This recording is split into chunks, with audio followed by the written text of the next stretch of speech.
Halo Jebret Tim. Ada sesuatu yang lagi rame nih. Lu harus kasih dia kesempatan lagi. Di atas kertas lo semuanya harusnya menang. Ada bahasan yang paling ditunggu-tunggu. Selamat datang di Dewan Pandit Indonesia edisi hari Jumat, pastinya edisi Jumat ceria. Namun untuk dua fans yang kemarin kalah di Champions League sepertinya agak sedikit meringis ya. Manchester City dan juga Real Madrid, dua tim besar yang tumbang di matchday kemarin. Apalagi Manchester City sampai diledekin nih sama federasinya San Marino. Akankah Real Madrid juga bakal dicengin sama federasinya San Marino nih, Mas Panji? Enggak lah, enggak segitunya.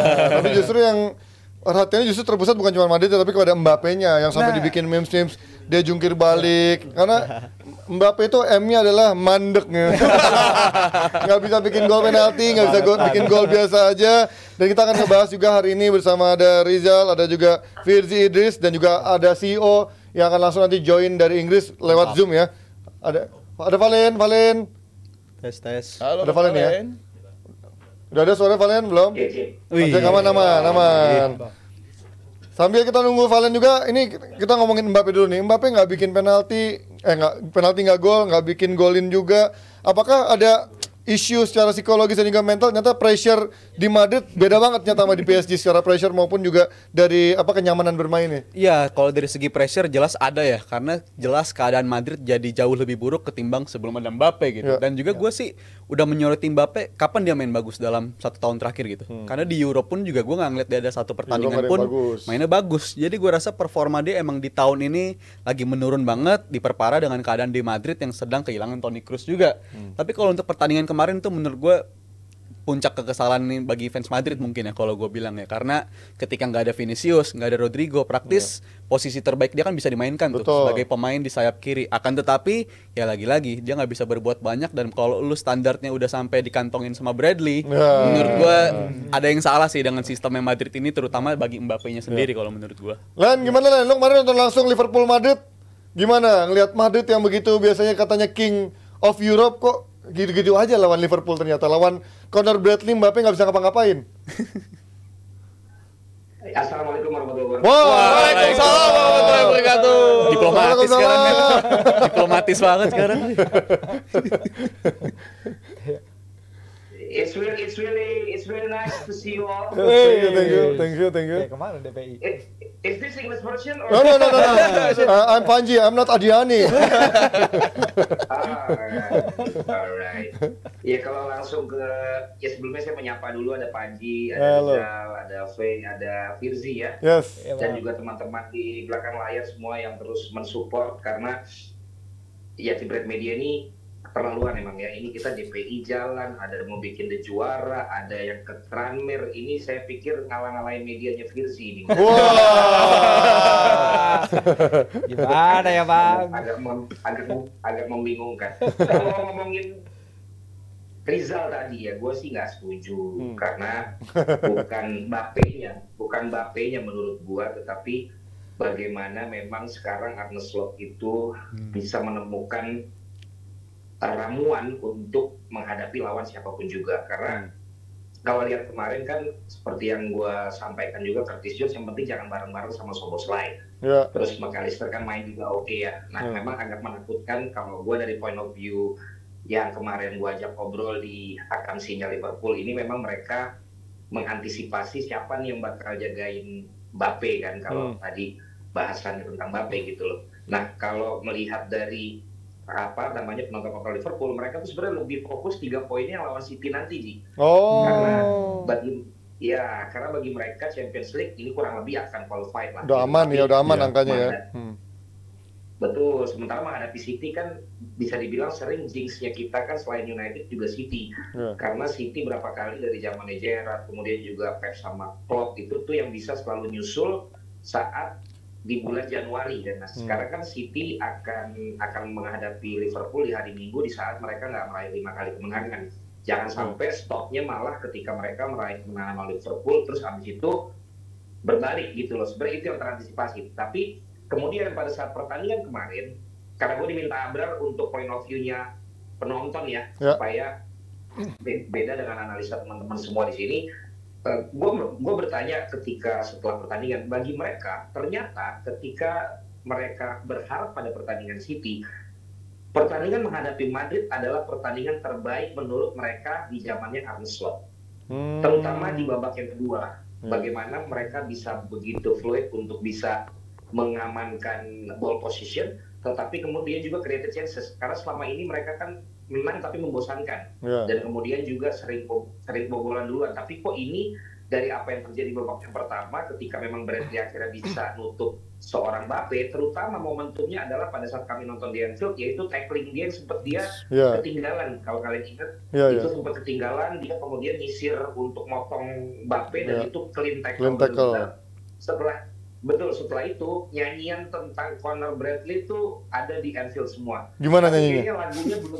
Kayaknya lagunya belum dibuat khusus karena masih lagu yang There's Only One Conor Bradley gitu. Kayak lagu-lagunya yang ke pemain-pemain lain yang sebenarnya juga banyak kan gitu. Terus gue denger juga gajinya masih sangat kecil sehingga ini juga menjadi satu momentum juga untuk dia bisa akhirnya kemudian nanti membuktikan. Nah ini tackling yang memang menjadi momentum Liverpool semakin pede, apalagi sebelumnya Virgil kan bikin blunder, ya kan, tapi kemudian tidak jadi gol. Nah, jadi memang kalau menurut gue sih kemarin semuanya berjalan oke aja untuk Liverpool gitu, sehingga momentumnya memang bukan di Mbappe-nya, dan ketika dia juga ditangkap, bukan ditangkap, ditepis penaltinya, ya udah, jadinya memang benar-benar semuanya anginnya ke Liverpool, salah gagal tapi kemudian juga bisa ngegolin gitu. Jadi Mbappe-nya kemarin mah tetap ngacak-ngacak juga, cuma memang Bradley-nya lagi oke itu aja sih. Pokoknya lo tetap stay dulu ya Len, sampai nanti bahasan kedua soal MU lo tetap join terus kita ya. Kita sambil ngobrol-ngobrol sama juga Virzi dan juga Rizal. Gimana lo ngeliat Mbappe kemarin? Setuju nggak? Karena atau karena dua faktor hal itu, Mbappe dan juga Madrid yang belum bisa nyetel, ditambah Liverpoolnya juga bagus banget sesuai kata Valen tadi. Ya tapi Rizal tadi juga ngomong ya, bagaimana seharusnya kan yang jadi masalah kemarin-kemarin kan bagaimana cara bikin Vini dan Mbappe kerja. Nah di sini kan nggak ada Vini. Betul. Itu seharusnya this is his game. Posisinya ini dia. Untuk buktiin bahwa gue bisa loh untuk membuktikan diri bahwa ya emang sebenarnya kalau lihat dari angka gol dan angka mainnya sih nggak jelek, tapi kan orang-orang expect more kepada dia. Dan abis pertandingan kemarin bukan hanya dia gagal penalti, tapi bola tuh sering lepas dari dia juga. Yang direbut dari salah dari belakang tuh kan juga malu-maluin kan. Dan yang lucunya dengan Conor Bradley itu tahun 2019 dia tuh masih main olahraga lain, bukan bola. Pedal. Lu Bang Panji. 2019 dia masih main namanya Gaelic football. Jadi emang di Irlandia, tempat dia itu, di kota dia tumbuh, dia besar itu emang olahraga populernya Gaelic football. Ketika Mbappe udah juara Piala Dunia 2018 dan dia terpilih jadi pemain terbaik, pemain muda terbaik di Piala Dunia 2018, Bradley ini masih main olahraga yang bukan sepak bola gitu. Dan ini artinya perkembangan dia luar biasa banget. Dan tackle itu sampai The Athletic bikin satu artikel sendiri soal itu, tackle for the ages judulnya. Dan ini emang buktiin emang ya bukan hanya soal Real Madrid, tapi kan Liverpool sebelum ini kan emang ada mungkin ada ganjelan lah ya kalau ketemu Liverpool ketemu Real Madrid. Rijal masih 6 kali Jurgen Klopp di era kemasannya dia pun gagal 2 kali di final Liga Champions, 2 kali tersingkir di babak knockout, selalu gagal. Tapi kali ini mereka bisa nemuin.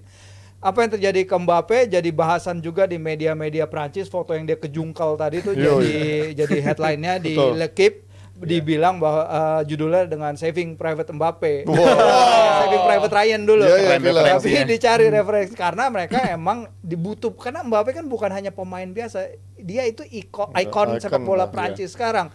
Bayangin kalau zaman dulu Ronaldo apa Messi sampai dia nggak bisa berbicara seperti Mbappe ini, itu benar-benar mengkhawatirkan. Sampai Emmanuel Petit ngomong di media Prancis bahwa Mbappe ini kayaknya kena dukun deh. Mainnya beda banget, mainnya nggak kelihatan sama sekali, beda banget dari zaman dia di Paris. Padahal ini transfer yang udah dia nantikan at least dari tahun 2021 yang ketika Madrid nawar sampai 200 juta euro itu berapa kali gagal.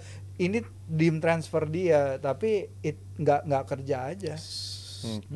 Dan faktor-faktor lain selain Mbappe, gue juga sangat menyayangkan hilangnya Bellingham kemarin ya, karena 2 pertandingan terakhir sebenarnya gue udah ada secerca harapan Bellingham mulai bagus lagi tuh di 2 game terakhir sebelum international break dan juga setelah international break. Mereka menang dengan skor yang sangat meyakinkan, tapi lagi-lagi sebenarnya kalau dibilang fans Liverpool senang banget ya, emang senang, tapi kita harus lihat juga Madridnya emang lagi pincang gitu kalau gue lihat dari secara squad, Karena dari backnya aja Raul Asensio gitu iya, ya, itu Valverde di dia. bek kanan. Dan harus nambel-nambel cedera. dengan Iya. memainkan pemain di luar posisi terbaik dia gitu. Walaupun Valverde sebelum pertandingan ini sebagai bek kanan mainnya bagus aja, gitu. iya. Tapi untuk lawan Liverpool kayaknya misprofile aja gitu ketika dia harus berhadapan dengan pemain-pemain sayap Liverpool yang bagus. Dan lagi-lagi menurut gue pertandingan kemarin lawan Madrid, ya gue masih menjagokan mereka sebenarnya kalau untuk Liga Champions, Mas. Serius Walaupun loh? mereka Oh, masih secara kalah, ini, secara long term gue masih menjagokan mereka. Sekarang gitu. meningkat 24 padahal ya. Itu dia, tapi tetap aja gue nggak Tapi bisa kan ngapus Liga mereka sih. Liverpool kan juga nggak dalam kekuatan terbaik. Yang main kemarin kiper cadangan loh, Betul, bek betul. kanan cadangan. Out. Iya. Dan ini dibilang bagaimana bedanya Klopp meninggalkan legasinya Squad, ya. dengan kita ingat deh ketika Sir Alex pergi dari Man United, ketika Arsene Wenger pergi dari Arsenal, skuadnya kan disjointed, Iya. aneh banget gitu. Tapi ketika kita lihat pada akhir-akhir era Klopp di mana Henderson udah mulai menua, Menua, ya. Fabinho cedera, Alcantara cedera, Wijnaldum udah mau Milner. cabut Iya. terus, Milner main di tengah yang Iya, kecolongan jam terus di Iya. tengah.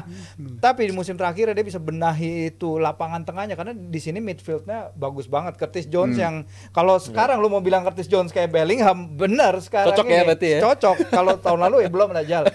Tapi bagaimana Curtis Jones itu kalau setiap kali gue lihat gara-gara lu ngomong gitu kan gue jadi sering lihat nih Wes, Bellingham mainnya thank you. si Curtis Jones mainnya kayak gimana. Yang gue suka dari Curtis Jones adalah dia tuh begitu mobile, tapi dia tuh juga pinter main possession. Yep. Bagaimana dia tuh mancing 2-3 orang ke arah dia, baru dia lepas bola, dan itu narik pemain lain dari Yeah. posisinya. Itu bukan pekerjaan yang mudah, apalagi dibutuhkan sisi dinamis di lini tengah, dan itu yang dia lakukan. Jadi ya dia melakukan ini. Kelleher kiper cadangan yang kita tahu tahun depan mungkin bakal jadi kiper Cabut ketiga ya, atau Iya, cabut. cabut bahkan.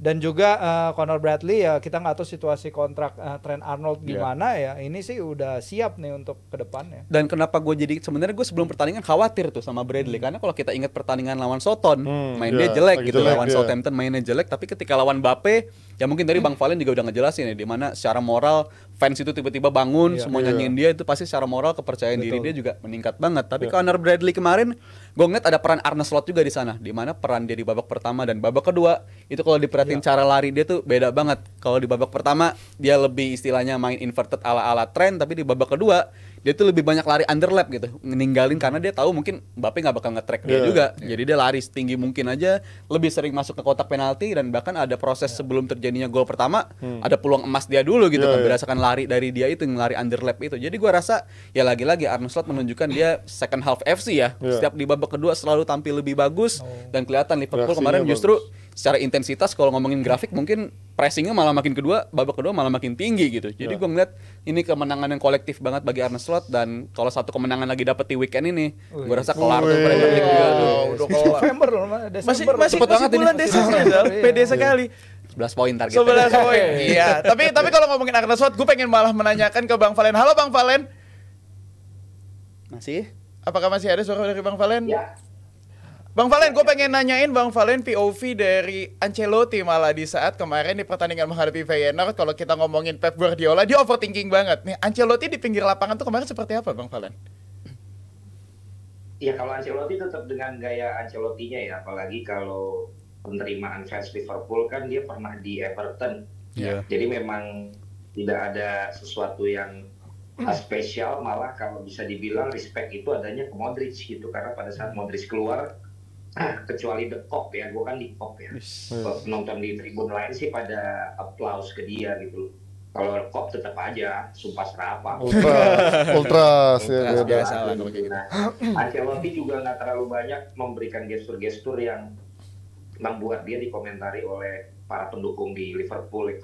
Kita tahu lah gayanya kan memang salon ya, bukan, dan nanti mungkin gue dapat kesempatan yang MU juga ya, Amorim juga yang ntar aja lah. Ya, ntar aja simpan buat nanti. Jadi kalau Ancelotti nggak terlalu banyak cerita sih di situ. Nah, ada satu tambahan yang gue juga mau sampaikan, bahwa sebelumnya kalau akan sih ya, ini kan kita tahu bahwa kalau tribun lain kan memang lebih yang yang suportif lah penontonnya ya, baik itu yang dari Inggris sendiri, Liverpool sendiri ataupun juga turis-turis gitu. Tapi kalau Klopp kan memang pemegang seasonal ticket yang memang orang situ ya. Dan gue perlu jelaskan ke kalian, sebenarnya Liverpool itu kawasan yang dihindari orang ya, karena memang itu kawasannya lebih kaum menengah ke bawah yang buruh yang kaum pekerja gitu. Jadi sebelum Anfield seperti ini sebenarnya orang nggak ada yang mau tinggal di Anfield, karena istilahnya lo kalau misalnya kalau di Indonesia tuh ada di salah satu kota yang kalau lo patokannya lo nyampe kota itu adalah ketika jam lo udah hilang, berarti lo nyampe kota itu gitu, karena diembat orang gitu. Tapi sejak direnovasi, sejak menjadi satu international club yang banyak favoritnya, sekarang udah jauh berkurang.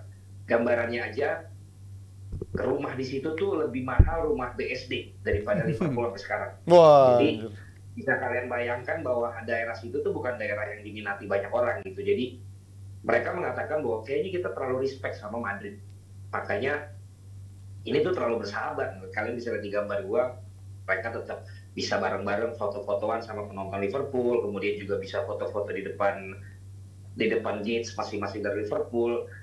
Dan bagi mereka yang lebih mereka teror adalah Barcelona. Jadi mereka itu bilang bahwa the loudest atmosfer yang pernah ada adalah ketika Barcelona 3-0 jadi 3-3 itu, kalau kalian ingat. Itu adalah atmosfer yang terhebat yang pernah ada katanya di Champions League untuk main di Anfield. Jadi itu yang dianggap kayaknya kita repot nih lawan Madrid karena terlalu respect. Tapi gua garis bawahi lagi tadi komentar Firzi sama si Rizal. Momentum kenapa gue bilang Bradley? Karena Bradley tidak ada respectnya sama sekali sama Mbappe. Justru disitulah bahwa akhirnya pemain-pemain Liverpool sadar bahwa ini tim yang sering ngalahin lo di final gitu. Jadi lo gak usah terlalu too much respect gitu.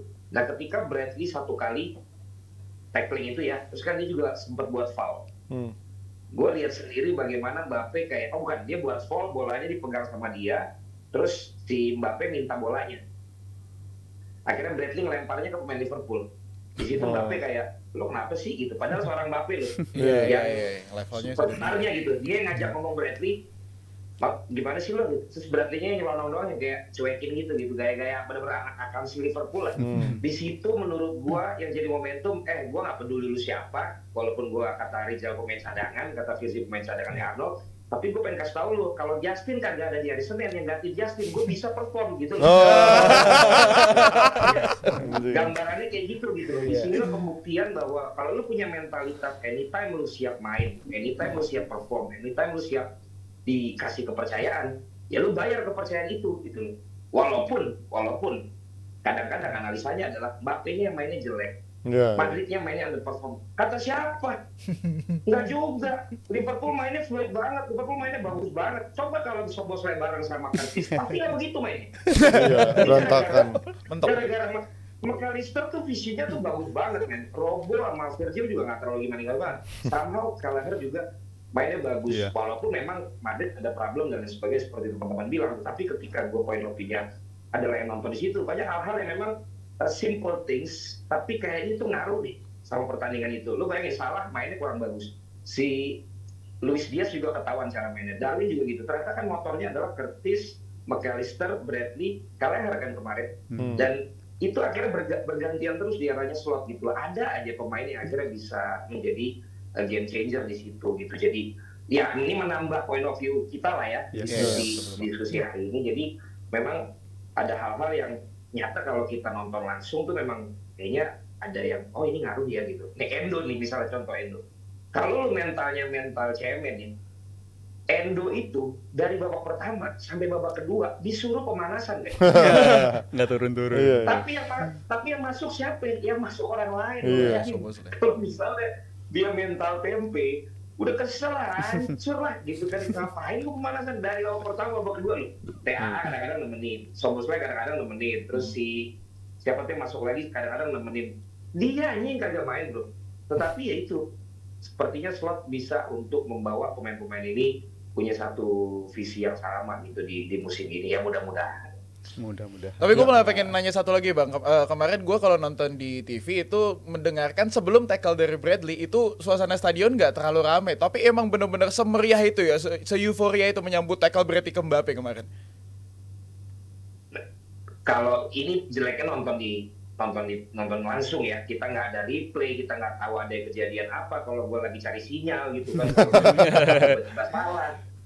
Muhammad Salah lagi penalti, kita rekam bolanya kan udah ketipu tuh si Courtois, nggak taunya kan kagak masuk. Kita nggak tahu pada diem semuanya anjing, ternyata nggak masuk gitu kan.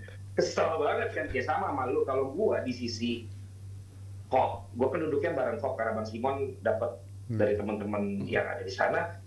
Kalau di The Kop tuh udah berdiri sepanjang pertandingan, nyanyi sepanjang pertandingan Pak. Jadi gue nggak tahu kalau di TV mungkin 3 tribun lain mungkin nggak terlalu berisik, jadi mungkin nggak kedengeran. Tapi momentum Bradley itu bener-bener abis itu yang tadinya tribun Kop doang yang nyanyi, akhirnya semuanya jadi ikut rame gitu. Karena it's really clean tackle yang pertama. Yang kedua itu berarti rumputnya smooth. Wih. Lagi. Kayak di mana Ini rumputnya? satu pertanyaan lagi Bang Valen. Nih tadi Rizal sempat ngomong udah Tapi yang lain nggak ngomong. Sedikit aja Bang. Gue jadi pengen tahu Akam Sisanda gimana sih melihat Liverpool seperti ini? Apakah sepede Rizal juga nih yang udah bilang bisa juara, bisa juara? Penonton Liverpool sekarang masih kaget ya, kaget untuk gimana ya? Mereka kan sayang banget sama yang namanya Jurgen Klopp, gitu. Tapi kok tiba-tiba Arne Slot nih bisa jadi pengganti yang seakan-akan apakah memang lebih baik dari Klopp? Yang pertama, atau yang kedua, narasinya kan ini semua karena Klopp bisa mewariskan leadership kepada para pemain yang tidak diberikan oleh Sir Alex Ferguson kepada penerus-penerusnya. Sehingga akhirnya sampai sekarang seperti itu. Makanya sekarang banyak yang bilang ini kan mirip Bill Shankly sama Paisley kalau gua Paisley, ya. Betul. Ya kan, Shankly, kemudian akhirnya Paisley, akhirnya dua-duanya itu bisa sukses. Jadi ini penonton Liverpool sekarang kayak dia nggak mau melupakan jasa Klopp, tetapi juga ini orang kayaknya emang bagus juga ya gitu.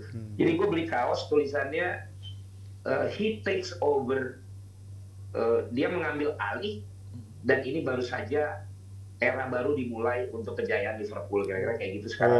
Narasinya baju-baju yang unofficial dijual di pinggiran-pinggiran jalan Liverpool. Nah itu juga tadi Pak Wandi bilang akan ada 10 giveaway dari Liverpool untuk para jebretin yang nanti bisa dipantau di sosial media. Jadi akan ada hadiah. Kalau dari Old Trafford mungkin mintanya sama Martial.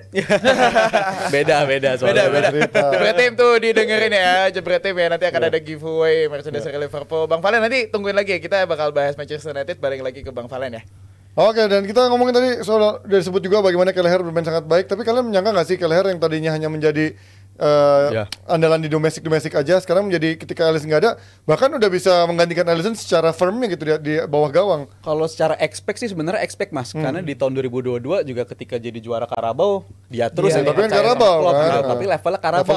Tapi maksud gue artinya di musim lalu pun juga Alisson kan juga udah mulai nunjukin gejala-gejala cedera ya. Tapi di musim lalu pun juga tetap bisa survive. Tapi jujur kalau di musim ini emang melampaui ekspektasi banget sih, karena dari jumlah save dia justru malah makin meningkat, dari jumlah dia kenyamanan nguasain bola juga malah makin bagus, dan terpenting adalah si Van Dijk dan juga Konate-nya nggak terlalu terbebani gitu dengan siapapun yang ada di belakang dia. Dan menurut gue justru ini masalah yang harusnya bikin pusing, tapi pusing yang positif gitu, karena di musim yang akan datang masih ada Kelleher, masih ada Alisson atau Mamardashvili, tapi untuk terbaik bagi dia dan Liverpool kayaknya ini pemain musim depan harus diduitin aja deh, karena ini pemain akademi dan untuk keuntungannya bakal banyak, karena untuk kebaikan dia sendiri juga. Ini levelnya harusnya bukan kiper nomor 2 kalau menurut gue, kiper nomor 1 kalau tapi di tim papan tengah.